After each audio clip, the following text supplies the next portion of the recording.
अस्सलाम वालेकुम viewers.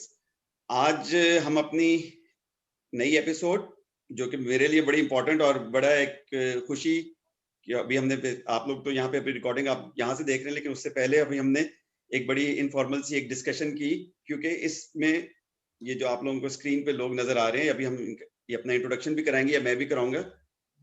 कमोवेश almost कितने 20 साल के बाद एक दूसरे से मिल रहे हैं, ऑनलाइन मिल रहे हैं, अभी फिजिकल वो मुलाकात भी नहीं हुई। लकीली मेरा इन सब के साथ बड़ा ही गहरा ताल्लुक, और आज से नहीं, कॉलेज की लाइफ से। और ये लोग जो इनमें से मैं नाम ले लेता हूँ, फिर बताता हूँ कि कौन कौन कहाँ कहाँ पे मौजूद है। डॉक्टर बेहजाद मंजूर और डॉक्टर अब्बास यूके में, डॉक्टर सादिया दाऊद कनाडा में और डॉक्टर उस्मान अमेरिका में। ऑलमोस्ट 20-21 साल से या ऑलमोस्ट इतने साल हो गए, या 17-18 साल हो गए। ये लोग पाकिस्तान छोड़ के भाग गए, ठीक है, और वापस नहीं आ रहे। वैसे तो मैं भी पाकिस्तान छोड़ के भागा हूँ, लेकिन मैं फिर भी वापस जाता हूँ, ठीक है, लेकिन ये जो है ना मुड़ के वापस नहीं आ रहे। और जो हमारे डेंटिस्ट जो जिन्होंने 90s में डीमोंट मोरेंसी में टाइम गुजारा और अर्ली टिल मिड 2000 तक, और निश्तर में टाइम गुजारा, तो वो इन हो ही नहीं सकता कि वो इन चेहरों को मिस कर दें। यानी कि ये वो लोग थे जो निश्तर में और डीमोंट में, जिनको कहते हैं ना, जिनका तोती बोलता था ठीक है, बकायदा जो मशहूर और मारूफ शख्सियात होती है ना एक दौर में अपने अपने कॉलेज की, तो बेहजाद, अब्बास, सादिया, उस्मान, तो ये निश्तर में और डीमोंट में अच्छे खासे और ठीक ठाक मशहूर लोग थे। लेकिन आई एम श्योर, और अब जो अमेरिका में, कनाडा में और इंग्लैंड में माशाल्लाह बहुत अच्छे तरीके से काम कर रहे हैं और बहुत माशाल्लाह प्रोग्रेस की है। अच्छा, अब मैं इंट्रोडक्शन खुद नहीं कराऊंगा, प्लीज आप लोग अपना अपना इंट्रोडक्शन के क्या कह रहे हैं। मैं थोड़ा सा इसलिए बता दूं कि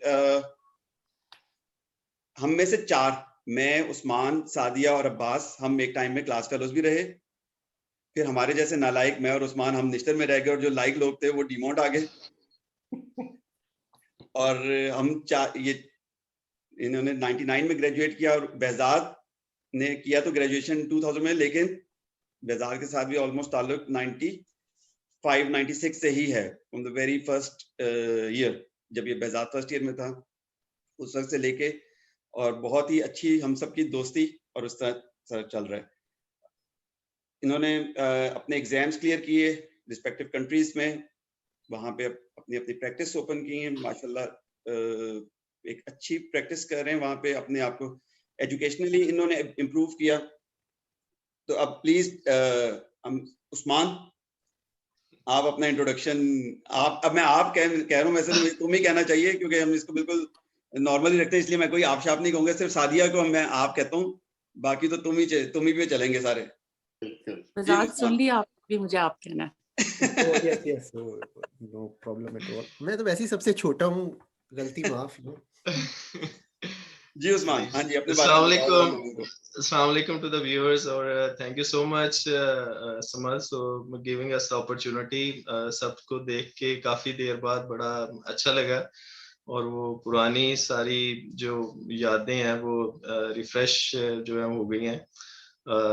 आने को तो दिल तो बहुत करता है, लेकिन ये है कि फिर जो हालात जो है वो कुछ इस तरह से हो जाते हैं, जब आप आते हैं तो आप कहते हैं कि यार बस मैंने कुछ 3-4 साल लगाने हैं और फिर उसके बाद चले जाना है। और फिर उसके बाद आप सिस्टम में इतना इंडल्ज होते चले जाते हो कि फिर ऐसे लगता है कभी कि आप वापसी का रास्ता ही जो है वो भूल गए हो। तो चलो बाकी फिर गपशप लगाते हैं। मैंने इधर आके अमेरिका में बोर्ड्स किए, और फिर उसके बाद NYU से मैंने DDS किया, और फिर उसके बाद 3 साल मैं मैसाचुसेट्स में प्रैक्टिस करता रहा हूँ। फिर उसके बाद वर्जीनिया मूव हो गया था 2011 में, और फिर 2011 के बाद से अभी मैं वर्जीनिया में ही हूँ। इस टाइम मेरी अपनी प्रैक्टिस है मनासस डेंटल स्माइल्स के नाम से, और वहाँ पर मेरे साथ कुछ एसोसिएट्स हैं, एक ऑर्थोडोंटिस्ट है, पीडोडोंटिस्ट है, 2 जनरल डेंटिस्ट हैं। तो शुक्र अल्लाह का, चल रहा है, गुजारा हो रहा है। और बाकियों से सुनते हैं अब कि वो क्या कर रहे हैं अपने रिस्पेक्टिव कंट्रीज में, और फिर आगे बढ़ाते हैं गुफ्तगू उसके बाद। जी सादिया, आप कनाडा में और अच्छा कहाँ जी, हाँ से जी, अस्सलाम ग्रेजुएशन? वालेकुम। मैं कनाडा में तो जैसे अभी हम पहले डिस्कस कर रहे थे बड़े सालों से हूँ। मैंने उसके बाद लेकिन आके पहले यहाँ नेशनल डेंटल एग्जामिनेशन बोर्ड होता है। When I started pursuing career at that time, उस वक्त सिर्फ the only process was to go through doing DDS and then coming into licensure. वो जैसे होता है ना, समझ, हमारी जब बारी होती है तो सारे दरवाजे बंद हो जाते हैं। तो वो मेरे साथ भी बिल्कुल वही हुआ था कि जिस वक्त हमारी बारी आई तो उस वक्त डायरेक्ट लाइसेंचर क्लोज हो गया था। उससे पहले it existed in Canada. But मैंने फिर पहले वही नेशनल डेंटल एग्जामिनेशन बोर्ड का एग्जाम होता है, वो एग्जाम क्लियर किया। उसके बाद जब वो एग्जाम क्लियर कर लिया then you have to come up to certain credentials, percentages के ऊपर आपको आना होता है। फिर सारी यूनिवर्सिटीज में अप्लाई किया and I got into university of western Ontario and university of Toronto. और पता नहीं क्यों वेस्टर्न ओंटारियो से मुझे कुछ इश्क सा था हमेशा से। I was highly inspired by the school. So I went and I did my DDS from there. 2013 में मैंने अपना DDS clear किया और उसके बाद से I have been in private practice. कुछ साल पहले एसोसिएट किया और उसके बाद मैंने अपनी प्रैक्टिस की तरफ मूव किया। अब I'm माशाल्लाह heading 3 offices in the same city. और we are all multidisciplinary offices, तो सारा कुछ होता है उसमें। थोड़ा थोड़ा मैं भी अपना इनपुट दे देती हूँ। एज यू नो, सारे जैसे प्रोग्रेस करते हैं और लेकिन आपको ये भी अंदाजा होता है कि जैसे जैसे आप काम में आते जा रहे हैं, you need to stay up with the advancements that are out there. So to keep myself up to date, कुछ शौक भी था इम्प्लांट्स करने का, तो उसमें भी थोड़ा सा एडवांसमेंट कर ली। फिर कुछ एयरवे रिलेटेड ऑर्थोडोंटिक्स से भी कुछ और लगाव हो गया, so then I went into that direction also. And over the years I have also done some sleep dentistry. तो अब ये है कि अब ये तीनों चीजें जो हैं वो कंबाइंड एक खिचड़ी सी पक गई है, लेकिन कोशिश करती रहती हूँ कि जितना कंट्रीब्यूट कर सकूं करूं। So this was all about me. जबरदस्त। इम्प्लांट्स की बात हुई है तो इम्प्लांट्स का नाम आते ही हमारे जहन में एक ही डेंटिस्ट का नाम आता है, जी behzad। जी समझ, थैंक यू वेरी मच। ज़्यादा टाइम नहीं लूँगा क्योंकि इंट्रोडक्शन हो गया। सो आई थिंक द व्यूअर्स जो हैं, पहले तो जो भी इसको देखेंगे, thank you very much for watching it. और समद का शुक्रिया जिसने हम सबको बुलाया, इकट्ठा किया, and then we get to see each other as well. ख़ास तौर पे उस्मान का गायबाना तारुफ था, बासवा ने हमें बताया, met him when he went there, so I wasn't aware, so it's good to put a face to the person as well. As far as मैं और doctor Shah, you know, he was a year above me, जैसे बाकी सारे भी हैं, तो we are best friend for a very long time. So UK में भी, और so you know good 25 years, 24-25 years हमने इकट्ठे गुजार लिए हैं। We practice together as well. We have 2 practices, जिसमें again it's a combination of things. Like everyone else, we started as we did IQ international qualifying exam at the time, which is exam in UK. On average, if you are really smart, it takes about a year to do. Otherwise, it takes a couple of years for everyone to go through the process. Depends how busy the exams are and everything else. But since 2006, we are, both of us are in practice. And the good thing is कि हमारी 2 practices हैं, हम दोनों partners हैं, and then there are other dentists. It's about 10 sort of different associates work for us, then hygienists, and it's a combination of things. UK में structure जो है dentistry का is, I think, is relatively complex when it's, as far as I'm aware, when it's compared to Canada or America, because यहाँ पे national health system भी है, and then there's a combination of private work as well. So mainly हमारा scope of work private है, but we have certain national health elements as well. So legislation, management and these things go hand in hand.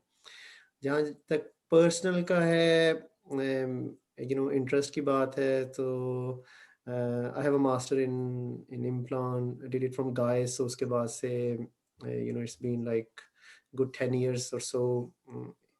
Practice जो है, predominantly my practice is limited to implant, tooth wear, occlusion work, composites. There's a lot of aspect of dentistry I'm quite useless at. Like one of them is root canals. I haven't, Dr. Shah, he does all my root canals because he's my business partner. He's got a master in that. So of course I haven't touched a root canal for whatever 5-6 years now.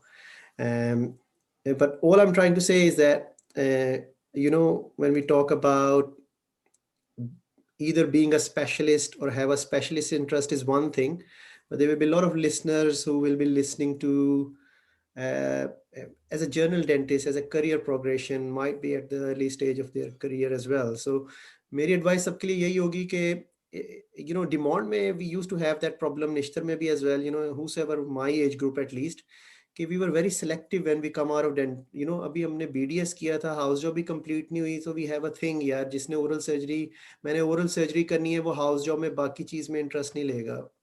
जिसका ortho में interest है ना, वो कहेगा मैंने पैरियो में क्या करना है करके ना, वो इवन पैरियो की हाउस जॉब भी प्रॉपरली नहीं करेगा. जिसका रेस्टोरेटिव में इंटरेस्ट है, सो one thing I would say कि एनीवन यंग वाचिंग इट, अगर आपका इंटरेस्ट ऑर्थो में है तो मेक श्योर कि सबसे ज्यादा जो है ना, आपकी लर्निंग जो है पाकिस्तान में हैंड्स ऑन, हाउस जॉब, आपके फाइनल ईयर्स, वो बाकी सब्जेक्ट्स जो है ना वो आपके और भी अच्छे होने चाहिए, because never gonna get opportunity to work on those things again.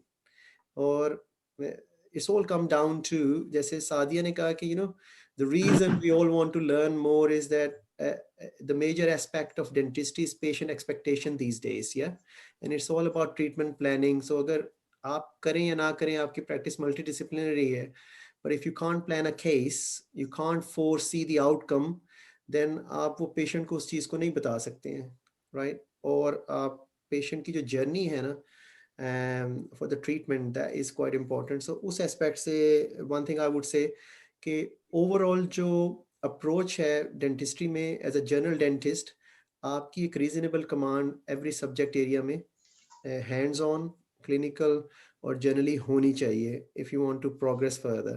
क्योंकि one thing is very simple कि there was a time dentistry में you go back to 90s, so एकदम स्पेशलिज्म आया है, स्पेशलिस्ट ट्रेनिंग आई है, पाकिस्तान में भी FCPS आया है, सब कुछ आया है, because we start to realise के डेंटिस्ट जो है ना it's a big field now, जो हर बंदा जो है वो सब कुछ नहीं कर सकता.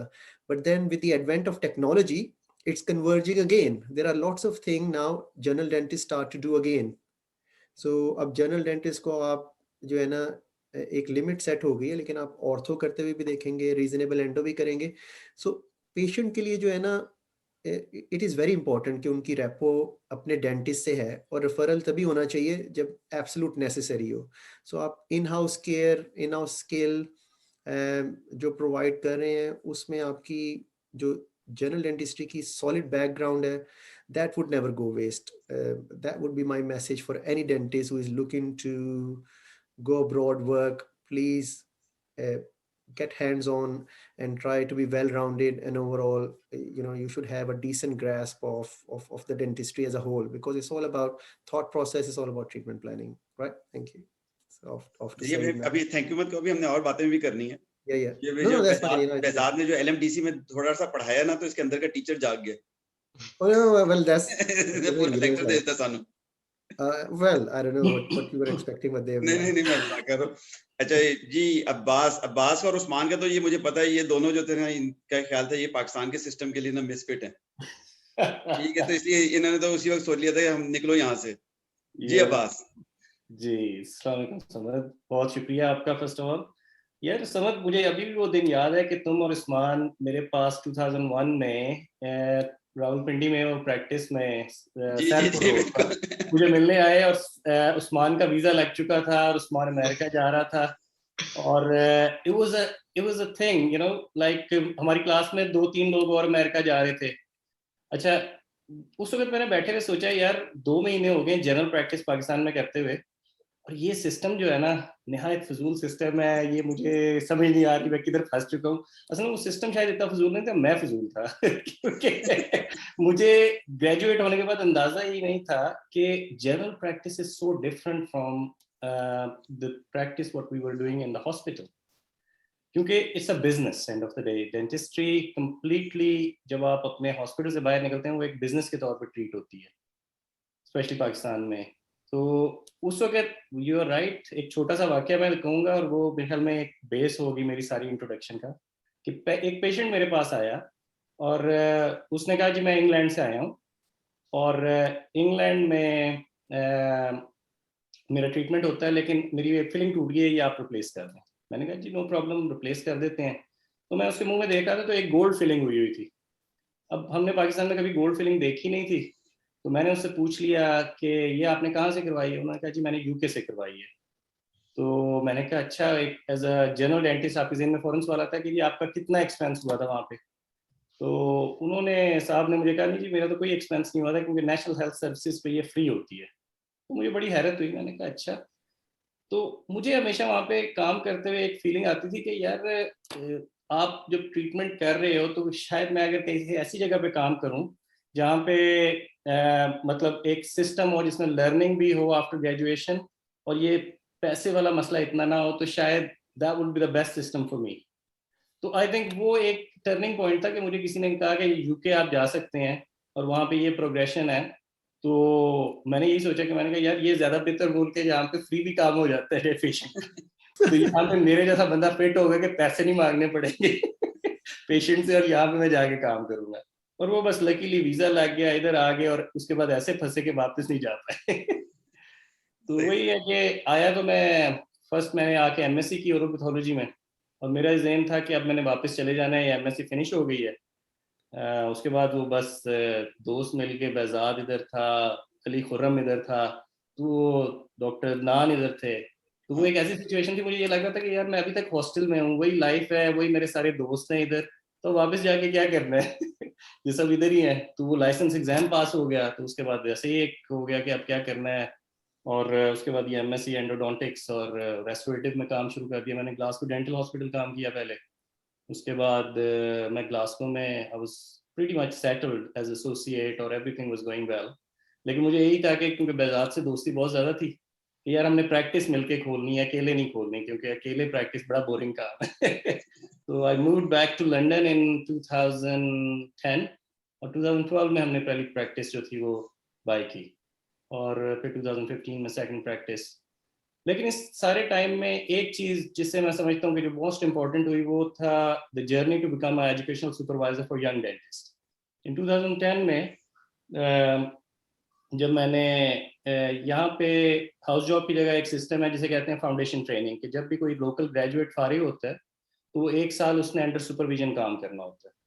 तो हमारी practice as educational practice recognise हो गई, और जब से मैं और बेजाद हमने तकरीबन 10 के करीब हैं हमारे जो ट्रेनीज जो हमारे पास रहे जिन्होंने काम किया। लेकिन that was one of the most important thing but I feel as a dentist कि मैंने वो टीच करने में जितनी लर्निंग है वो शायद और किसी चीज़ में नहीं है। और फिर बेजाद का बीपीपी कॉलेज में इम्प्लांट्स वगैरह ट्रेनिंग में इन्वॉल्व रहा है, तो वो जो टाइम मैंने बेजाद के साथ स्पेंड किया है, क्योंकि इम्प्लांट मेरी फील्ड नहीं है, लेकिन इसके साथ काम करने से I think I learned a lot more. तो I always felt to be part of a bigger team और गुड डेंटिस्ट और प्रैक्टिशनर्स, उनके साथ काम करने से आप बहुत ज़्यादा लर्न करते हैं। तो अल्हम्दुलिल्लाह it's been a good journey, and especially the time we spent with Ali Khurram and you in London, so much especially. That was an amazing time. Catherine Road. वो कभी नहीं भूल सकते। तो yes, London feels like home now.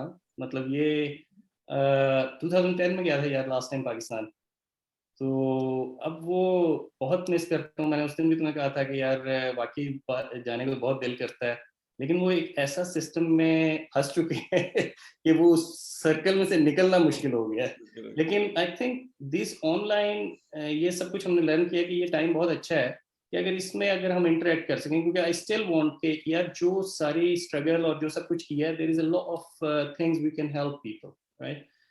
तो अभी काफ़ी हमारे एसोसिएट जो पाकिस्तान से आए जिन्हें यहाँ पे जॉब और वो सारी, तो उसमें हमें ये हमेशा फील होता है कि चलो जिन मुश्किलात में से हम गुजरे हैं, at least we can help somebody कि वो उस प्रोसेस में से इजीली गो थ्रू हो सकें।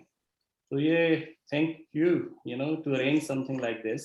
तो it would be a pleasure कि अगर आगे हम किसी की हेल्प कर सकें थ्रू दिस फोरम। अभी देखो जैसे आपने स्ट्रगल की बात की, क्योंकि जब आप लोग ये सारे एग्जाम्स क्लियर कर रहे थे, तो अब्बास और बेहजाद को तो मैं डायरेक्टली ऑब्जर्व कर रहा था, लेकिन उस्मान के साथ, इवन सादिया के साथ मुझे याद है जब अपने इसके जो बोर्ड्स की और उसकी तैयारी कर रही होती थी, तो कुछ डिस्कशन हमारी कुछ क्वेश्चंस के उस पे, तो आई नो कि किस तरह स्ट्रगल करते। और मुझे अब्बास, आई होप के माइंड नहीं करेगा, मुझे याद है अब्बास ने जब ओआरई किया, I think he did all 3 parts in one go, ठीक है। और मुझे याद है लाइक के पाकिस्तान में था वो शाह कर सकता है तो सारे कर सकते हैं। अच्छा, लेकिन मेरे साथ जब मेरे सामने भी कहते थे, मैंने ये कहता था कि यार मैंने देखा है कि किस तरह अब्बास, बेहजाद, डॉक्टर काशिफ मिर्जा, मतलब कि इन्होंने कोई कोर्स नहीं छोड़ा था। काशिफ भाई की गाड़ी होती थी और ये लोग होते थे लंदन से लेके स्कॉटलैंड और एडिनबरा तक, जहां इनको कोर्स मिलता था ये करते थे। सेम उस्मान के साथ डिस्कशन होती थी, जिस तरह की इसने स्ट्रगल की, पढ़ाई की, सेम आई थिंक सादिया आप भी उसी प्रोसेस से गुजरे। तो लोग ये समझते हैं अच्छा कर सकते हैं तो ऐसी भी कर सकते हैं, या कोई भी कर सकता है, ठीक है। लेकिन ऐसा नहीं है। I am happy, you know, मुझे बड़ी खुशी होती थी, कई दोस्तों ने पूछा और मुझे खुशी होती थी। मैंने कहा कि यार अगर डीमॉन्ट का सबसे फजूल तरीन और लोअर तरीन स्टूडेंट ये कर सकता है तो that's a very good thing, you know. लेकिन उसमें जो है वो बहुत मेहनत शामिल होती है, मेहनत के बगैर कुछ नहीं होता। ये लाइक वो बात ठीक है, वो तो बात सही है आपकी। मैं आपको एक मजे का किस्सा सुनाती हूँ। किस्सा सुना सकते हैं डॉक्टर समद? जी जी जी बिल्कुल बिल्कुल। ओके।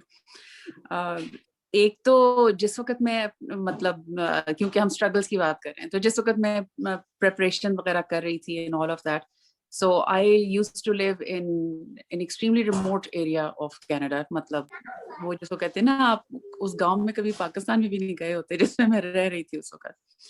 एंड द आइडिया कि जी वहां आपको कोई सपोर्ट होगी, वो तो कोई सवाल ही पैदा नहीं होता। कोई और मतलब किसी किस्म की कोई आपको कोलैबोरेशन मिल जाए, वो भी सवाल ही पैदा नहीं होता था। एनीवेज, लॉन्ग स्टोरी शॉर्ट, जिस मर्जी तरीके से करा के जब मैं इंटरव्यू के लिए पहुंची वेस्टर्न में, तो वहां पे जो एग्जिस्टिंग सीनियर स्टूडेंट्स होते हैं, they escort the interviewees to the room. अब एक आप समझ सकते हैं कि उस वक्त हाइट ऑफ टेंशन कितनी होती है और सारा कुछ।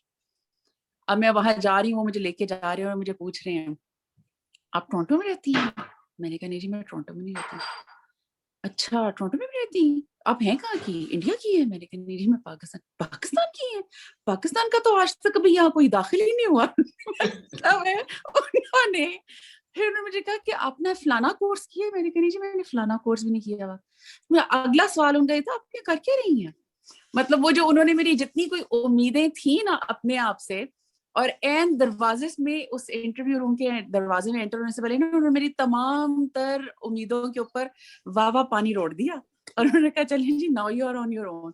मुझे कहते हैं आज तक यहाँ तो कोई पाकिस्तानी, आगे पीछे कोई पाकिस्तानी नहीं एडमिट हुआ। मैंने कहा चलिए नहीं फिर अब देख लेते हैं जाके। तो getting back to that, support होनी बहुत अच्छी बात है, बहुत जरूरी है। And nowadays it is much more easier to connect with a lot of people and find people who are into that whole process and scenarios.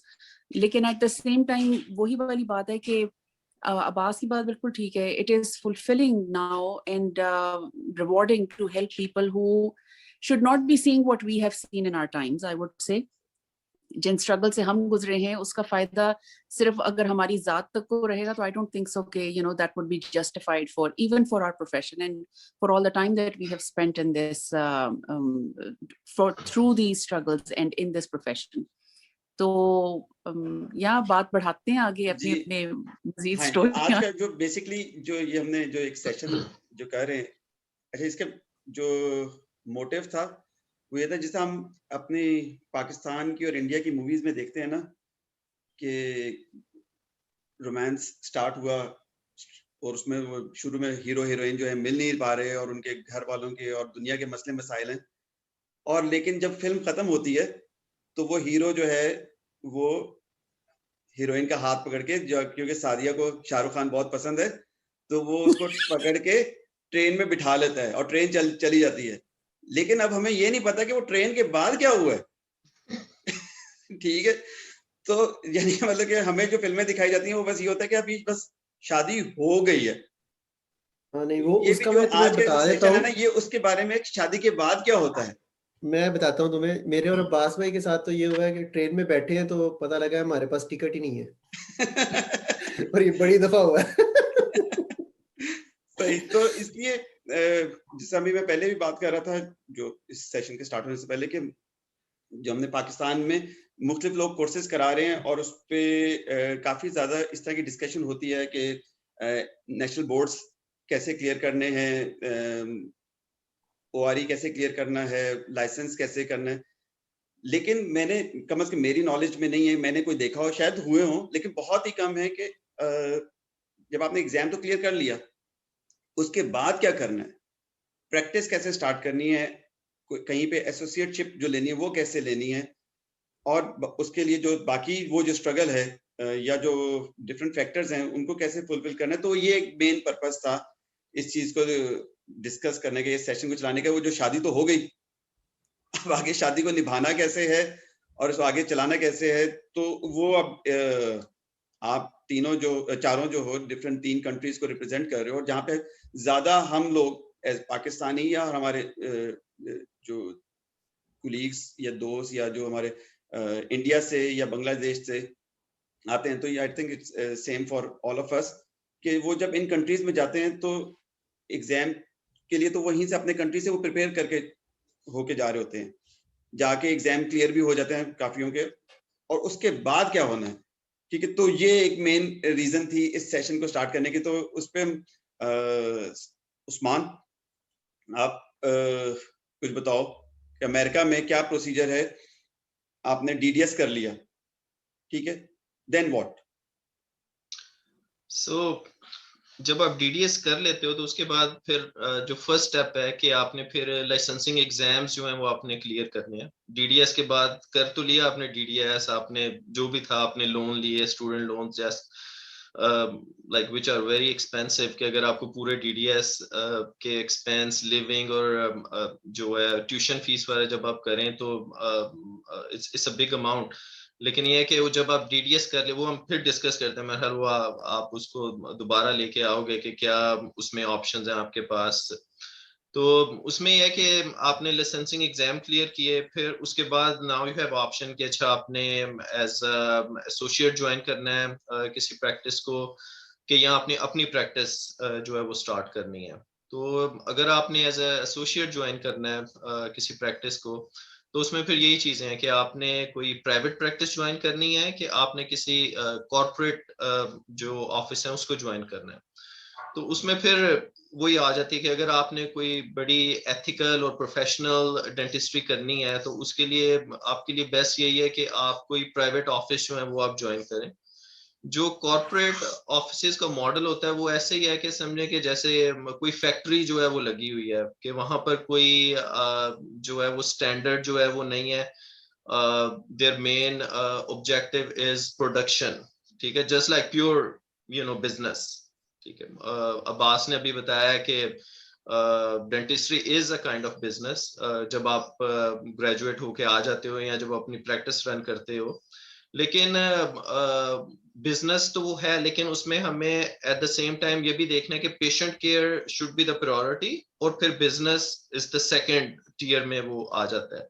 लेकिन अगर आप अनफॉर्चुनेटली पहली प्रैक्टिस जो आप ज्वाइन कर रहे हो अगर वो कॉर्पोरेट डेंटिस्ट्री है, तो फिर वहां पर आपको पेशेंट केयर जो है ना वो कहीं पे भी वो नजर नहीं आएगी। So you directly jumping into के एक फैक्ट्री है, वहां पर आपको ऑब्जेक्टिव्स और गोल दिए जाते हैं कि जी अच्छा आपने इतने नंबर जो है वो रीच करने हैं।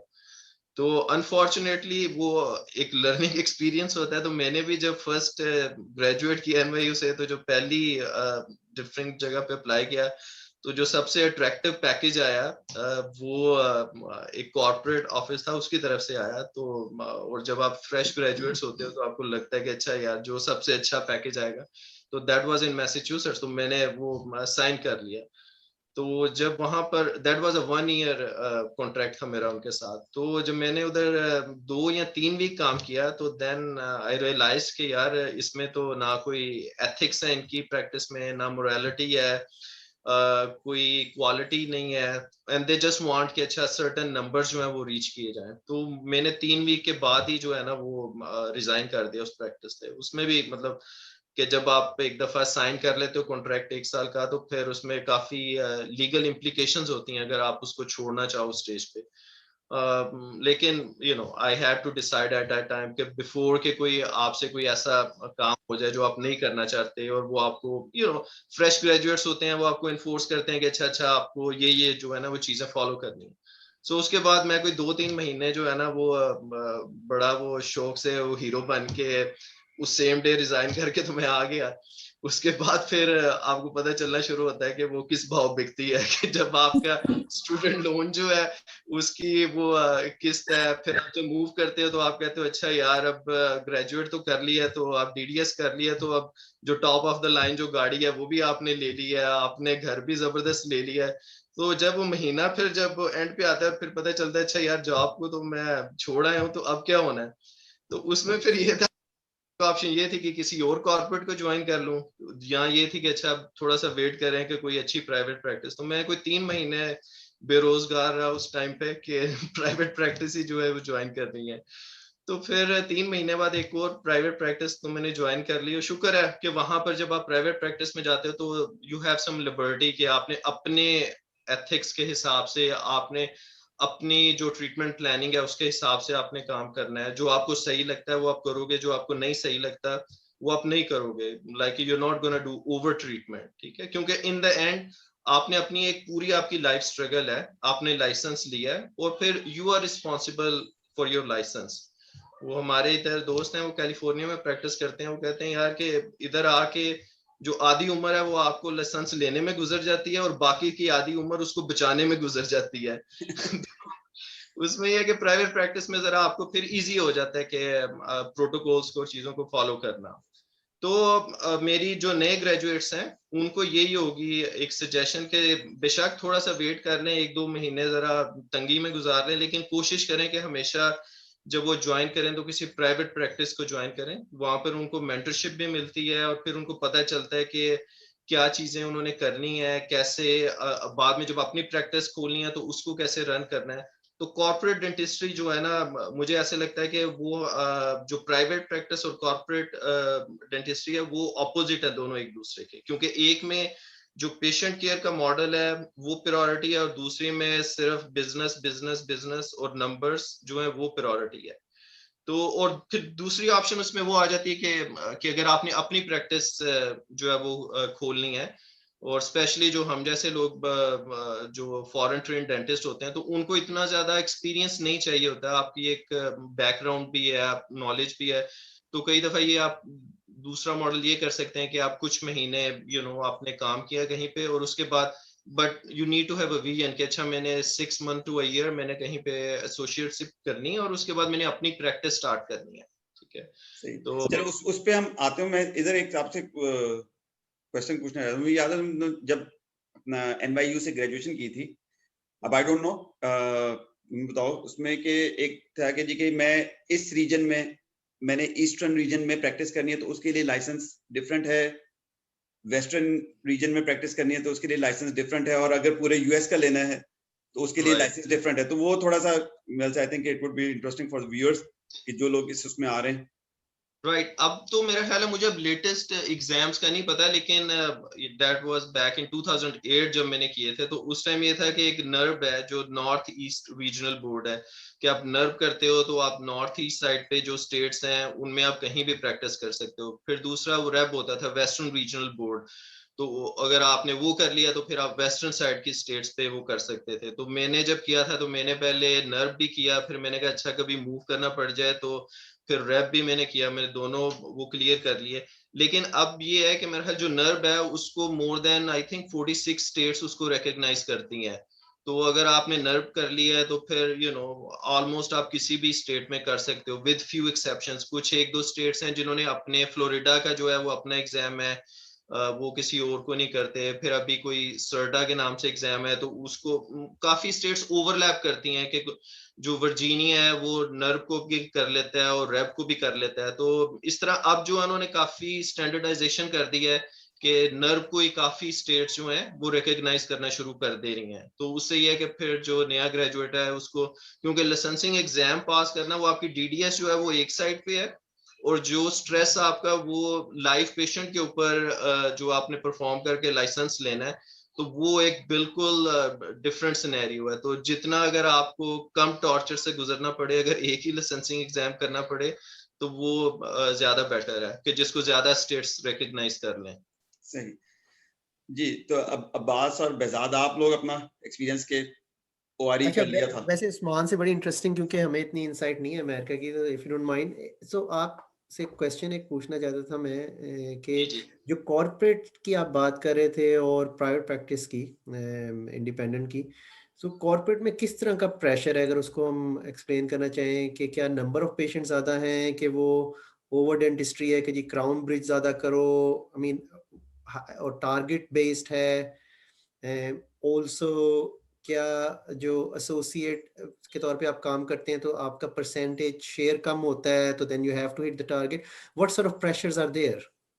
ऑल काइंड ऑफ प्रेशर जो आपने अभी वो बताए हैं उधर, एक तो ये है कि अच्छा आपने वो आपको देते हैं टारगेट के, अच्छा मिनिमम ईच पेशेंट के ऊपर आपने जो है ना वो इतना एटलीस्ट जो है वो आपने करना है। तो अगर कोई पेशेंट आए, ठीक है, किसी को कोई इम्प्लांट्स चाहिए, किसी को कोई क्राउन ब्रिज चाहिए, कोई रूट कैनाल चाहिए, okay you may ended up making like 10,000। लेकिन अगर किसी के ऊपर जरूरत ही नहीं है, मतलब they have healthy oral hygiene, तो उसके ऊपर आप कैसे वो टारगेट जो है वो अचीव करोगे?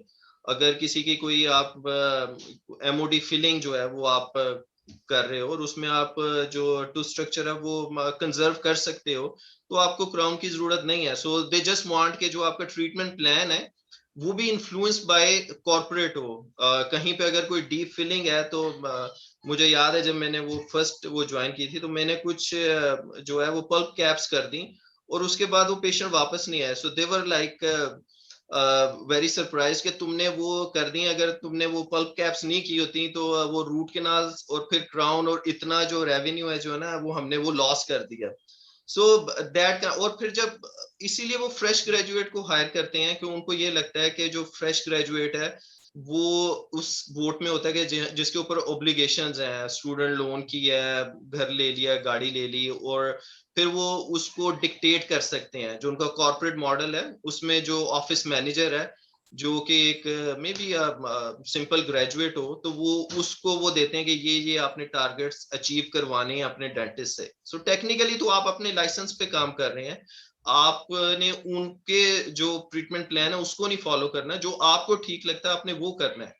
तो अभी मेरे काफी और भी दोस्त हैं कि जो उस लकीली मुझे किसी से वो नहीं करना था, लेकिन काफी कॉर्पोरेट्स ने जो फ्रेश ग्रेजुएट्स हैं उनको स्पॉन्सर किया होता है कि वो ग्रीन कार्ड के लिए या उनके वर्किंग वीजा के लिए, तो फिर दे आर स्टक देयर। सो वो एक्सप्लॉयटेशन जो है वो फैक्टर भी उसमें आ जाता है कि वो फिर छोड़ भी नहीं सकते और फिर वो they are just stuck in the middle. So इसलिए बेस्ट वे है कि आप अवॉइड करें जितना आप कर सकते हैं उस काइंड। कुछ अच्छी कॉर्पोरेट्स भी होंगी, देयर आर फ्यू एग्जम्पशंस, मैं सबको नहीं उसमें लेबल कर रहा, लेकिन मेजोरिटी के जो जिसमें ये फ्रेंचाइज मॉडल है तो उसमें ये प्रॉब्लम जो है फ्रेश ग्रेजुएट्स को काफी मिलती हैं।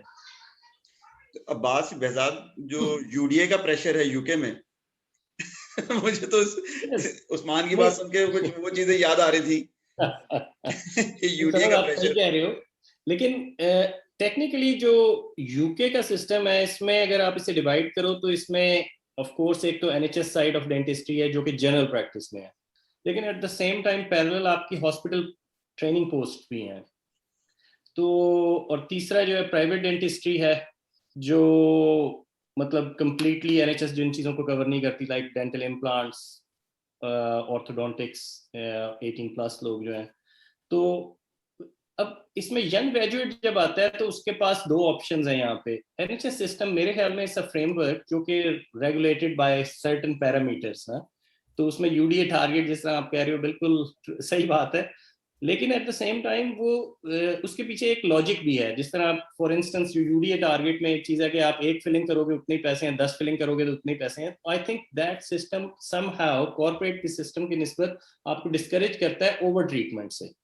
And that's the logic behind national health service के हम ये नहीं चाहते प्रिवेंटिव डेंटिस्ट्री या मिनिमल इन्वेसिव डेंटिस्ट्री को प्रमोट किया जाए और उसके अंदर आप मिनिमल टारगेट्स रखें, सेट करें। लेकिन eight the same time yes, जो कॉर्पोरेट के पास जो यहाँ पे भी एसोसिएट जाके काम करते हैं वो काफी सफर करते हैं, क्योंकि उनको यही कहा जाता है कि we need numbers at a certain period of time ना। अब उसमें रॉन्ग ट्रीटमेंट, गलत किस्म का अनएथिकल ट्रीटमेंट भी देखने में मिलता है। लेकिन मैं यही कहूँगा कि NHS dentistry itself quite basic है इस वक्त, ठीक है। उसमें बहुत सी जो कॉम्प्लेक्स ट्रीटमेंट प्लान्स हैं उसमें वो सेकेंडरी या टर्शियरी सेंटर में आपने रेफर करना है उसके लिए।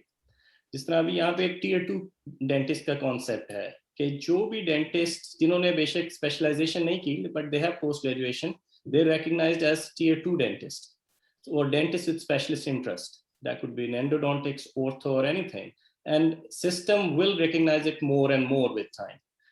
तो प्राइवेट डेंटिस्ट्री में पर्सनली मैं कहूँगा कि जिस तरह बेजाद का तो जिस तरह इम्प्लांट फील्ड है, क्योंकि his practice is pretty much dedicated to implants and all complex restorative work, तो हमें इतना प्रेशर या इतना कंपटीशन नहीं नजर आता यहाँ पे, क्योंकि जर्नल वही बात है कि आपको एनएचएस डेंटिस्ट्री ज़्यादा नज़र आ रही है। अब वो जब न्यू डेंटिस्ट हमारे पास आते हैं तो हम उन्हें हमेशा मशवरा देते हैं कि अगर आपके पास बहुत अच्छा एक्सपीरियंस है, आपके पास बैकग्राउंड बहुत अच्छी ट्रेनिंग है, then jump into private dentistry.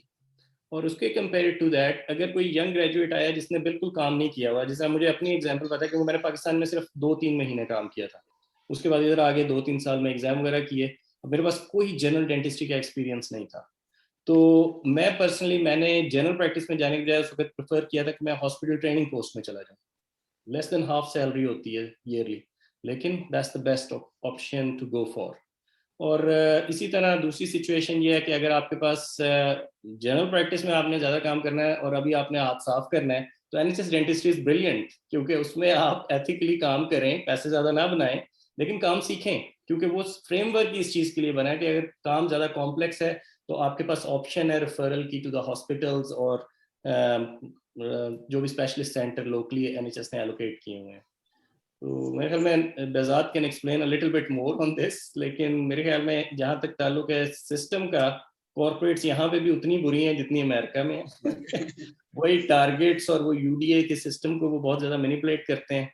और अभी जिस तरह वर्क परमिट्स के लिए जो डेंटिस्ट हैं जब वो हायर करते हैं, वो पाकिस्तान से आते हैं, दे आर बाउंड, और इंडिया से आते हैं वो 5 साल के लिए बाउंड होते हैं, अनसर्टेन सैलरी एज वेल, तो उन्हें फिर वो अपनी मर्जी से काम करवाते हैं। और जो बिगेस्ट ट्रबल जो मैं समझता हूँ कि जो हम पाकिस्तान इंडिया से लोग आते हैं, जो चीज़ हमने वहाँ पे नहीं पढ़ी हुई वो है डेंटल लॉ, और हर मुल्क का वो डिफरेंट है, ठीक है, तो वहाँ पे तो डेंटल लॉ है ही नहीं।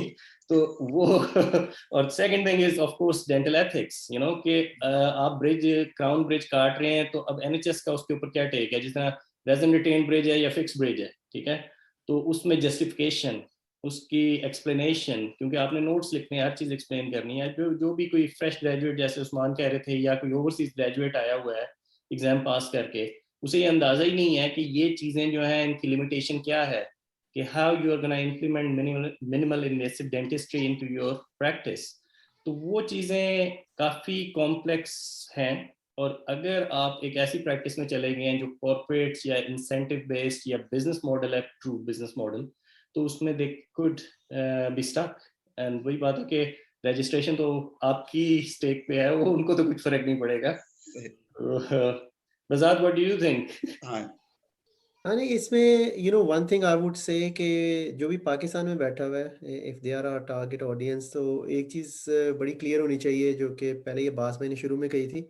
अनफॉर्चुनेटली हमारा स्ट्रक्चर है, हम 5 साल डेंटल स्कूल में गुजार के उसके बाद भी हाउस जॉब 1 साल वहीं पे करते हैं। When we come to the open market, general practice, public dealing और patient dealing, patient respect law and ethics तो बात की बात है, हमें वो भी पूरे नहीं होते when we are dental students, right? So एक बात जो है ना, मैं सबको, चाहे वो, I think it's everyone would agree, चाहे वो सादिया हो, चाहे वो उस्मान हो, या समद हो, या कि पाकिस्तान में one of the setback is के जो चीज़ चेंज होनी चाहिए गोइंग फॉरवर्ड, जो लोग इन्फ्लुएंस कर सकें, कि there should be some sort of system. ठीक है, पाकिस्तान में इतना स्ट्रक्चर नहीं है कि हाउस जॉब जो है वो एक प्रैक्टिस में हो या उसे स्टैंडर्डाइज कर सकें, लेकिन there should be some sort of mix and match, right? कि आपका जो आप हाउस जॉब कर रहे हैं उसमें सर्टेन एलिमेंट क्लिनिकल प्रैक्टिस में आप मेन बड़े क्लिनिक्स को लाएं, वो अप्रेंटिसशिप दें, part of the house job जो है ना, कम से कम 3 months टू स्टार्ट विद। हर डेंटिस्ट का जो है ना, before they come out of dental school, वो एक क्लिनिकल प्रैक्टिस के अंदर होना चाहिए इन अ प्रोमिनेंट सिटी, क्योंकि सारे डेंटल स्कूल मेजर सिटीज में हैं, and this is something which need to be addressed at some stage. क्योंकि हमारे लिए समझ जो बात कर रहा था शुरू में, एज अ जोक, कि हमने डेंटल प्रैक्टिस में अभी लाइसेंस भी नहीं किया हुआ था, वहाँ पे जाके जो भी काम मिले, चाहे वो डेंटल असिस्टेंट का हो, चेयर साइड असिस्टेंट का हो, रिसेप्शनिस्ट का हो, हमें और भी जॉब्स मिल सकती थी, उससे बेटर पेड भी मिल सकती थी, लेकिन हम सब ने जो है ना, सिस्टम को अंडरस्टैंड करने के लिए फिर हमें वो वाले रूट भी लेने पड़ते हैं as we go. And the biggest issue is कि हमारा जो है ना, वो क्योंकि क्लिनिकल डेंटिस्ट्री और एनवायरनमेंट का एक्सपोजर नहीं होता। So that's one thing I would say. Second thing I would say कि यहाँ पे, जैसे वासवे ने कहा कि फाउंडेशन डेंटिस्ट्री आप क्वालिफाई भी कर लें तो हर्डल्स हैं, उस्मान ने बताया वहाँ पे बोर्ड एग्जाम करते हैं, सादिया ने भी बताया। इसी तरह इंग्लैंड में 1 साल आपको उसके बाद ट्रेनिंग करनी है, और ट्रेनिंग पोस्ट जो है ना, वो यहाँ पे ऑलमोस्ट इम्पॉसिबल है टू गेट दैट। सो इसका मतलब है कि आपको एक स्ट्रक्चर ट्रेनिंग प्रोग्राम से गुजरना पड़ता है ऑन जॉब। तो जैसे ही आप क्वालिफाई करते हैं, 95% और 99% ऑफ जॉब्स जो है ना, वो कॉर्पोरेट के साथ है, विच आर टारगेट बेस्ड, जैसे उस्मान ने कहा है। उसके अलावा यहाँ पे स्ट्रक्चर है डीनरीज का, जो डीनरीज हैं एरिया वाइज वो आपको गवर्न करती हैं, और पहला साल जो है ना, वो आपको बड़ा स्क्रूटनाइज और मॉनिटर करती हैं। तो बी मेंटली प्रिपेयर्ड के एटलीस्ट फर्स्ट ईयर जो है ना आपका जॉब में, इट्स नॉट गोना बी रोजी, you will have lot of pressure, क्योंकि आपने जॉब शुरू की है, पाकिस्तान में वो स्ट्रक्चर नहीं है, प्लस आपके पास टारगेट्स हैं, जैसे उस्मान ने कहा, साथ ही आपकी अम्मी ने फ़ोन कर देना, बेटा शादी कर लो, ठीक है ना। All this sorts of problems जो है ना, वो they start to kick in, और आपने घर भी लेना है, मॉर्गेज भी लेनी है, this and that. So one thing I would say कि जी, बी अवेयर ऑफ दैट कि when you pass the exam is a major step, लेकिन उसके बाद जो है ना, I think you need to be even more organised, more aware. और जो हम सब जो है ना, वो अपना पेपर वर्क तो फिल करते रहते हैं, personal development plan, this and that, but the thing is के समझ एग्री करेगा मेरे से, बास भाई करेंगे, I don't know about the other two, लेकिन ऑनेस्टली ऑनेस्टली हमें पहले 1 साल तो पता ही नहीं था हम करने क्या आए हैं ना, what we were trying to achieve, क्योंकि there were when you don't plan, you plan to fail, you suffer from lack of confidence. हमें लगता था हमसे होना ही नहीं है, लोग इतना डराते हैं, सिस्टम इज सच। सो आपके जो टाइम इज ऑफ एसेंस। सो इन सारी चीज़ों का जो है ना, आई वुड से कि try to plan, use technology. अब तो टेक्नोलॉजी है, आप इन टच है उन लोगों से, हमारे ज़माने में तो नहीं था। पीपल जिन्होंने एग्जाम कर लिया, they will help you out. Secondly, अगर कोई किसी का थोड़ा सा भी प्लान है ना कि they want to come abroad, work here even for experience or long term, so one thing which need to change, हमारे डेंटल स्कूल में आई थिंक ईयर एटलीस्ट जब से आपके प्रैक्टिकल ईयर ईयर 3 ऑनवर्ड्स, जो institutional levels पे या as a cohort या individual level पे कोई ना कोई ऐसी एजुकेशनल प्लेटफॉर्म ज़रूर स्टूडेंट्स को और यंग एस्पायरिंग डेंटिस्ट को ज्वाइन करना चाहिए। फॉर इंस्टेंस यहाँ पे लर्निंग टूल, हम वेरी फेमस रिसोर्स है dentinal tubules, it's like very famous in UK. उस पे दुनिया जहान के कोर्सेज हैं, from America to Italians to Spanish to you name it, और डेंटिस्ट के कोर्सेज हैं। सो आप कुछ भी लर्न करना चाहें, these days material is there, but if you want to go abroad, you want to have a broader vision, you need to know how things are done. So I think ethically you can apply all that in Pakistan as well. लेकिन exam पे जो focus होता है ना हमारा, when we graduate, हमारा बड़ा focus होता है एग्जाम एग्जाम एग्जाम करने। पर आई वुड स्ट्रेस अगेन कि जी, क्लिनिकल डेंटिस्ट्री जो है ना वो गुड और बैड आप जितना पाकिस्तान में कर सकें और be self critical, that is something which will help you a lot.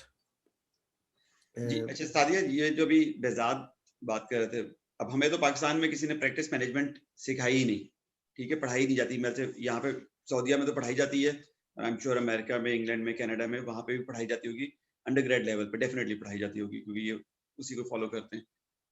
तो जब आपने किया DDS, तो क्या कहीं पे एसोसिएटशिप की या direct jump to your own practice?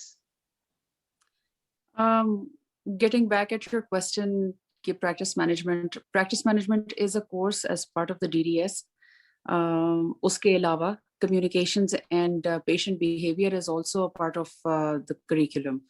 So it does give you an insight into, you know, what we say the real world would be, but जाहिर है उसका उस वक्त आपको इतना connection नजर नहीं आता unless and until के आप hands on आते हैं चीजों के साथ.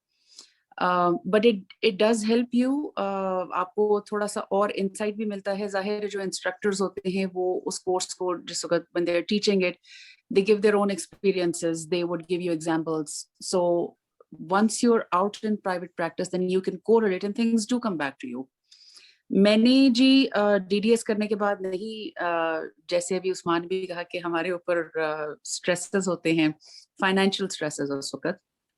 So of course, student loan was the biggest financial stress at that time. लेकिन कभी मैंने पहले भी किसी चीज का stress नहीं लिया, तो इसका भी नहीं लिया. और अल्हम्दुलिल्लाह, you know, I have been very blessed and lucky कि जब आपने भी पहले भी मुझे कहा कि अपनी जॉब टाइटल भेजें, तो मैंने कहा मैं जॉब टाइटल क्या भेजूं, जॉब तो मैंने कभी की ही नहीं है. तो वो भी ऐसे हुआ कि जो पहली मेरी जॉब मिली, it was through, I never applied randomly in random offices. I tried to resort on to my connections. By connections, I means my friends who were already either in the city या जो पुरानी मेरी अपनी dentist थी जहाँ पे काम करती थी. So I connected with her. और उन्होंने मुझे कहा, एक मेरी फ्रेंड जो थी, she was moving, she said कि would you want to come and work in my place? So मैंने कहा चलो ठीक है, that would be a good experience. मैंने जाके उनकी जगह उनको help out किया about a month. वो भी private practice थी. मुझे थोड़ा सा लगा कि this may not be the most suitable place for me.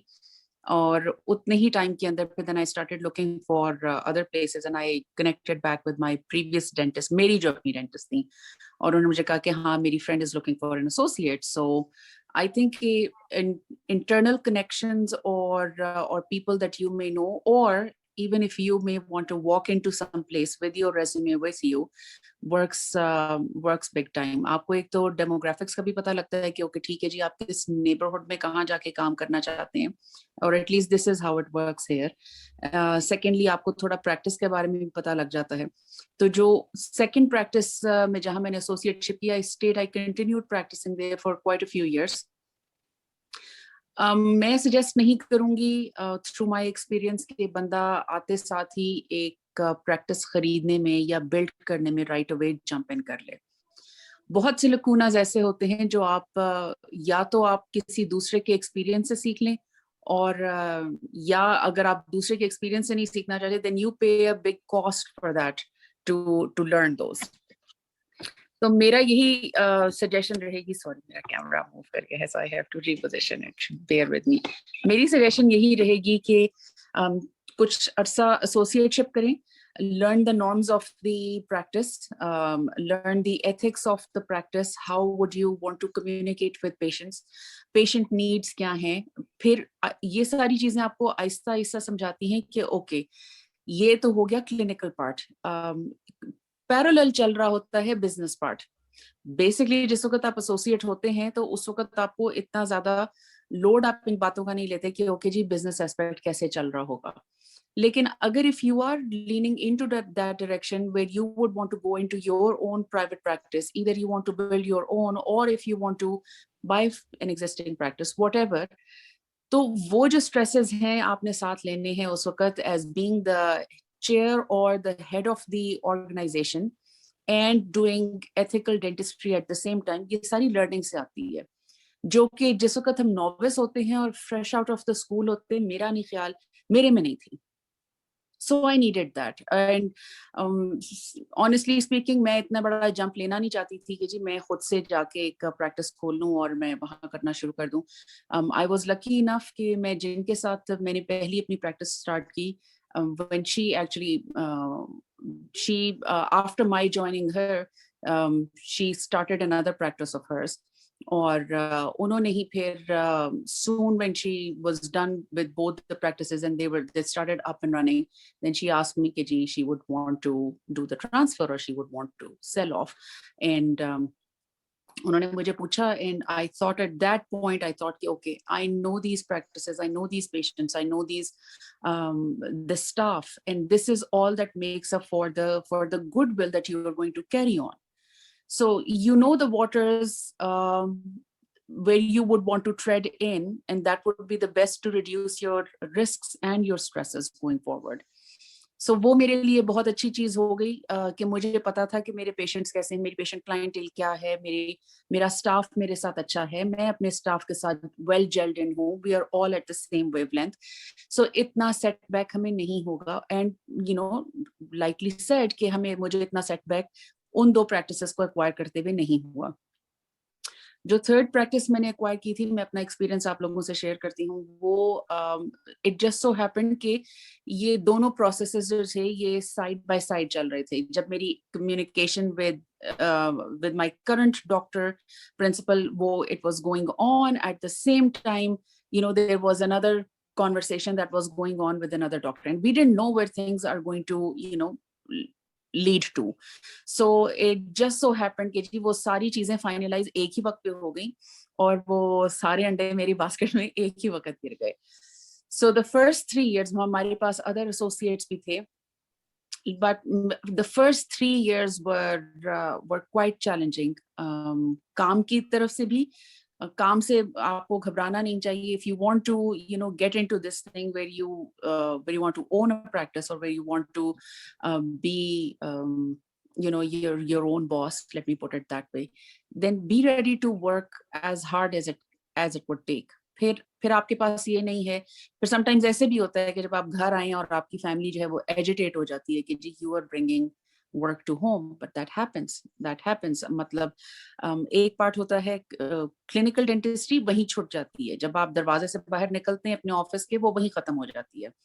लेकिन जो उसका बिजनेस एस्पेक्ट है वो आपके ऊपर ट्रिकल डाउन करता रहता है. फिर ये है कि I was lucky enough that I had support from my family. So, and they're probably, I would say that they're one of the reasons that I could come along this way कि मतलब कि मैं 3 जगहों पे काम कर रही हूँ, क्योंकि उनका बिजनेस साइड जो है वो I don't take care of. I have people who take care of, and I have, you know, very strong faith and trust in those people, and that is also the other thing that you may want to consider.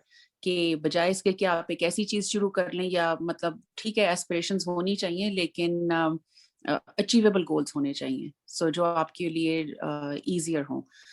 So important things would be know what you are going into. Secondly, एक और भी चीज जो मैंने touch base नहीं की है कि how to get hold of financials when you are getting into buying or opening up your own. And इस पे मैं हाँ नेक्स्ट यही मैं आना चाह रहा था. ठीक है.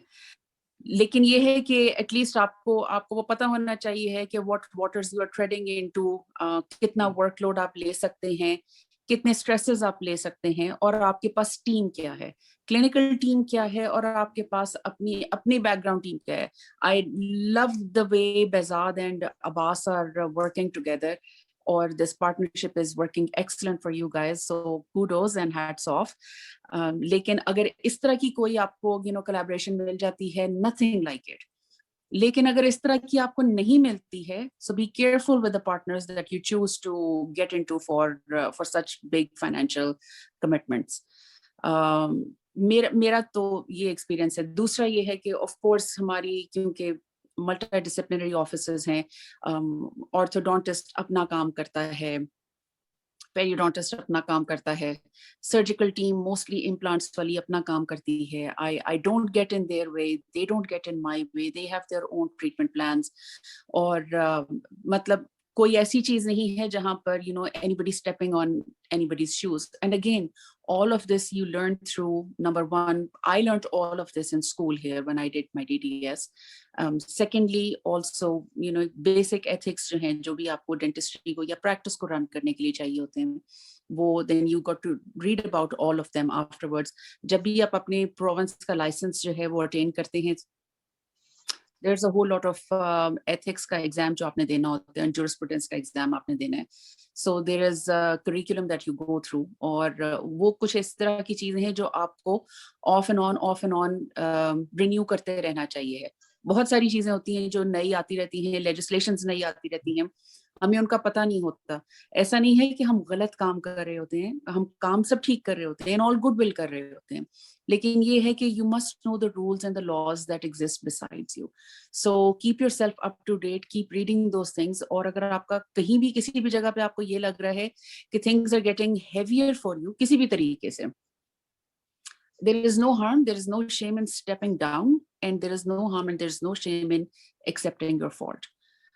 The best is to embrace it, accept it that you were at fault, or find a recourse from there.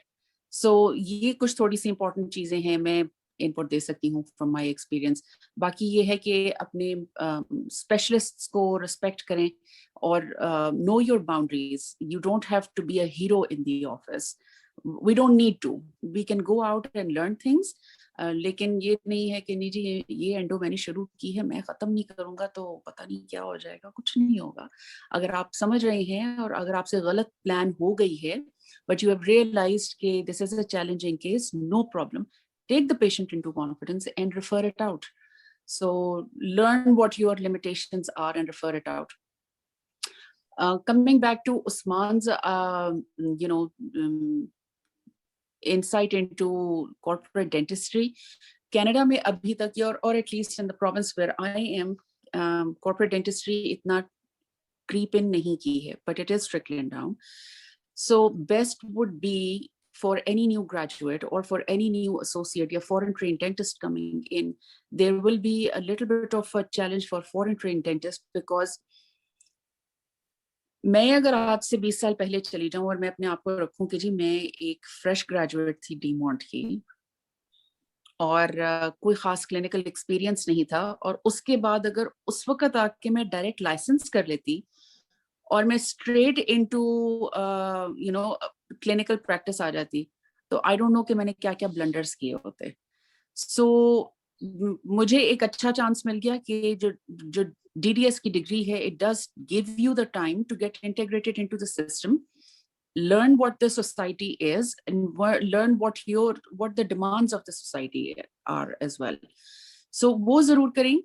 लेकिन अगर किसी ने डायरेक्ट लाइसेंचर के बाद डायरेक्टली, जो कि अब आजकल कनाडा में अभी it is a very valid thing कि आप आके एग्जाम देते हैं फंडामेंटल नॉलेज का, उसके बाद आप क्लिनिकल एग्जाम देते हैं, उसके बाद आप ऑस्की देते हैं और लाइसेंचर एग्जाम देते हैं. That's how you get into, once you clear all of these, then you get into a private practice.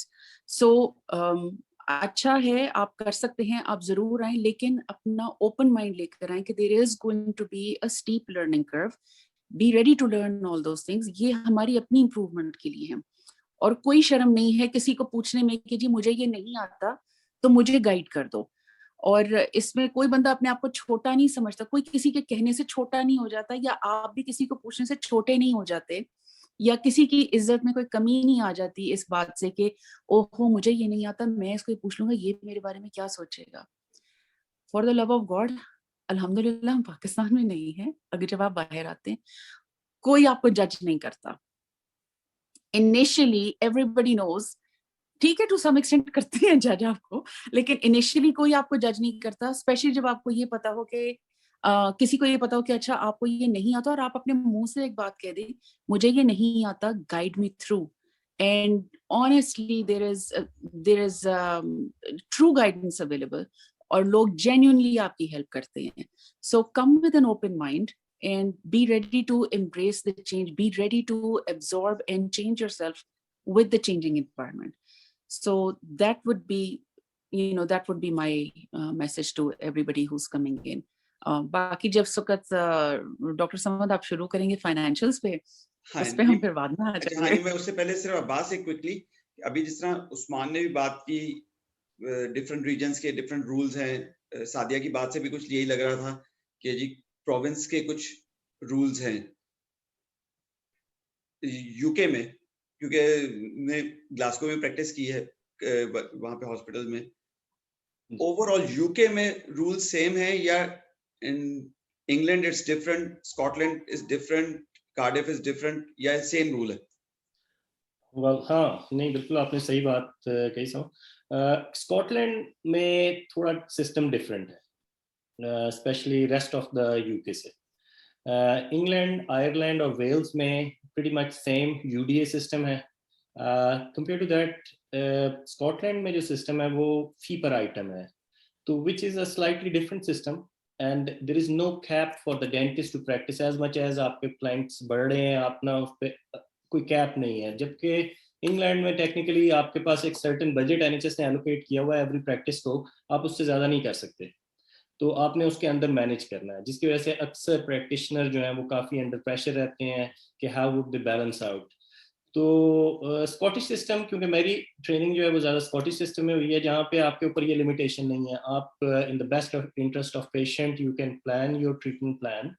If it is going above certain limit, you can get prior approval by giving a justification and reasoning while you're planning it. तो उस system में से जब मैं England वापस move हुआ हूँ तो I did struggle, honestly I did struggle for a year, right?